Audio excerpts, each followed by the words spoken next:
ગેસની સ્થિતિમાં સરકાર એ કેવી કામગીરી કરીને શું પ્લાનિંગ કર્યું છે?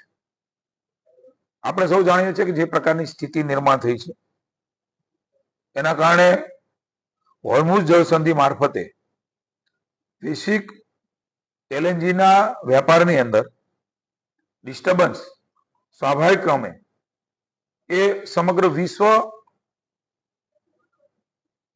એ વહન ને સહન કરી રહ્યા છે, પણ માનનીય મોદી સાહેબની ભારતીય જનતા પાર્ટીની ભારતની સરકારે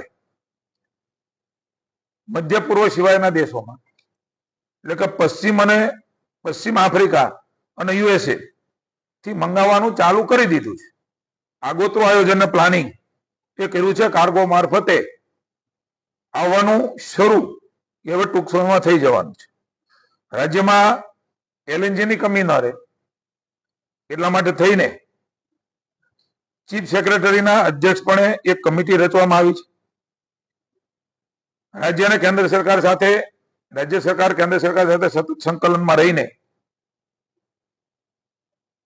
તકલીફ ન પડે ઘરેલું ગેસને અને એમાં પણ ભાવ નહીં વધારવાનો નિર્ણય એ કેન્દ્રની સરકારે લીધો છે, એને આવકારીએ છીએ. ડોમેસ્ટિક પીએનજી અને સીએનજી એ બંનેનો ભારત સરકારે ભાવ નહીં વધારવાનો નિર્ણય લઈને દેશની જનતાને ખૂબ મોટી રાહત આપી છે અને પૂરતા પ્રમાણમાં કટ કર્યા વગર આ જથ્થો ઉપલબ્ધ થાય એના માટેની પણ વ્યવસ્થા એ કરી છે અને રાજ્યની જનતા માટે પણ માનનીય મુખ્યમંત્રીના માર્ગદર્શન નીચે ચીફ સેક્રેટરીના અધ્યક્ષસ્થાને બનેલી કમિટી એનો રિવ્યુ કરીને જ્યાં જેવી જરૂર પડે ત્યાં એ રાજ્ય સરકાર પણ એમાં ભાગીદાર બનીને ગ્રાહકોને પૂરતું ગેસ મળી રહે એની ચિંતા કરી છે. એલપીજી ઘરેલું સિલિન્ડરમાં પણ કાપ નહીં મૂકવો એવો નિર્ણય લીધો છે. ડોમેસ્ટિકમાં કોઈ પણ જાતનું તકલીફ ન પડે એની ચિંતા કરી છે.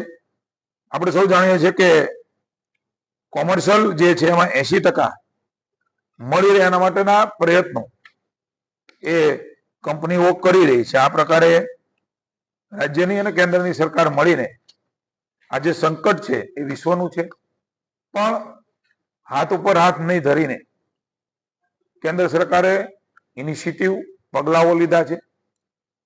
રાજ્ય સરકારે પણ એની જરૂરિયાતો જણાવીને રાજ્ય સરકારે જે કરવાનું છે એમણે પણ એ ખર્ચ ન કરવો પડે અને પૂરતો જથ્થો મળી રહે અને કટ ન કરવું પડે એની ચિંતા એ કરી છે. એટલે રાજ્યની જનતાને હું જણાવું છું કે આપણે કોઈ પણ અફવામાં આવ્યા વગર સંગ્રહ ન થાય. પેટ્રોલ ડીઝલ પણ પૂરતું છે. આપણે જેટલી જરૂરિયાત છે જરૂરિયાતો સામાન્યતા જે વાપરીએ છીએ એમાં ક્યાંય તકલીફ ન થાય એના માટે સરકારે આવશ્યક પગલાઓ લીધા છે. આવા સમયમાં સૌ સાથે મળીને આમાં આપણે આ સમય પસાર કરવા માટે થઈને રાજ્ય અને કેન્દ્રની સરકારને સહયોગ કરીએ.